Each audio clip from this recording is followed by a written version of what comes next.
dangerous road conditions are something that we need to take seriously. But I want to remind folks that what we are expecting right now, the best information that I have, is not the same prediction that I received last year when I told our community to prepare as if it were a Category 5 hurricane coming. I'm getting very different projections this year. For example, we don't anticipate hard freeze conditions. Those were the ones that caused those pipes bursting in so many homes last year. We do expect light freezing rain to start as early as 6 o'clock tonight. Now the roads are warm from all the cars that are going through them, but eventually it's going to get cold enough that that light freezing rain might cause a layer of ice, particularly in our elevated highways and on our bridges. So that's the biggest concern, is ice forming on those areas tonight between 9 o'clock and tomorrow when the ice melts, which is projected to be around 10 in the morning or so. So we have to be very cautious on those roads, especially the elevated highways and the bridges. And I'm asking folks to very much take that into account.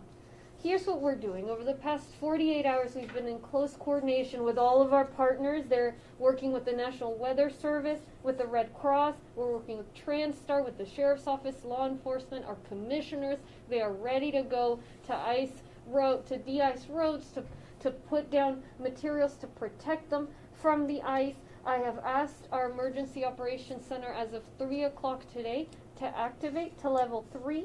They're going to be providing additional monitoring, additional coordination with our partners.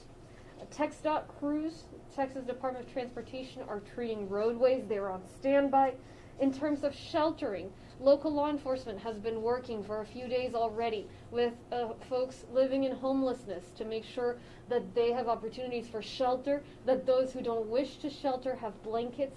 We've reached out to the vulnerable seniors, vulnerable folks in the community that we know of, and 211 is ready to go on standby. So if there are any issues, anybody in dire need of shelter can call 211, should call 211. There are shelters that are standing up.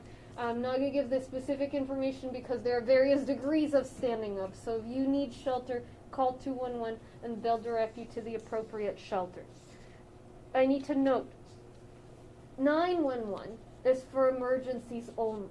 Do not call 911 with a question about, or if it's not an emergency. Say 911 for emergencies, because we need that line and those first responders available for any kind of true emergency. Otherwise, please call 211. Obviously, if you have an emergency, call 911. Here's what you should do, what I ask the community to do. We have the power to prepare for this kind of weather. We have the power to make it through. First, monitor the forecast. Keep an eye on it. We've got the best predictions right now, but as you guys know, the weather could change. So monitor the forecast, stay attuned to the local media. Just as important, monitor the road conditions. That's crucial. I'm hoping that by now you've already taken advantage of yesterday's warmer weather to protect your plants, your pets, and your pipes, and to check on your neighbors.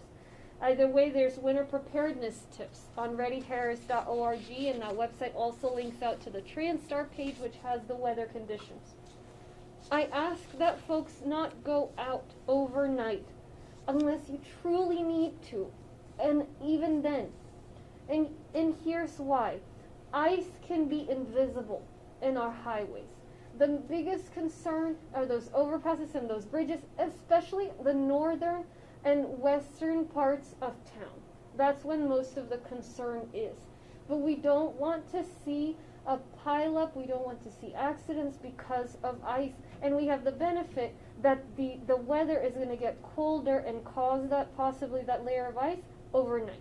And so if you can avoid it, stay off the roads tonight, okay? And then tomorrow, wait until that ice melts. Check TransStar before going out. That link is at readyharris.org. And If you go out for whatever reason, remember that ice might be invisible. As I mentioned, be very careful, drive very slowly, especially on the bridges and the overpasses. Check on vulnerable neighbors. If you have friends or neighbors who are elderly, who have special needs, be in touch with them. Just check and see if they have what they need. Make sure they have your information. And fire safety. It bears mentioning. If you have heaters, please operate them safely. Keep anything that can burn at least 3 feet away from any heaters. Again, our expectation, our hope, is power outages will not be a major concern this time around. If for whatever reason you are cold inside, never heat your home with a charcoal grill or with a portable camping stove. Nothing that emits carbon monoxide. Remember the stories from last year, and so many families and so many people who were trying to stay warm with carbon monoxide emitting appliances and grills and ended up being poisoned by that. So please be careful with that and spread the word as well, because many folks still don't know about that danger and that threat. So I'll leave it there. I'm going to repeat my remarks in Spanish. We can all take care of ourselves tonight. Tomorrow, hopefully, the weather will give us a reprieve, and this should not be a long weather event.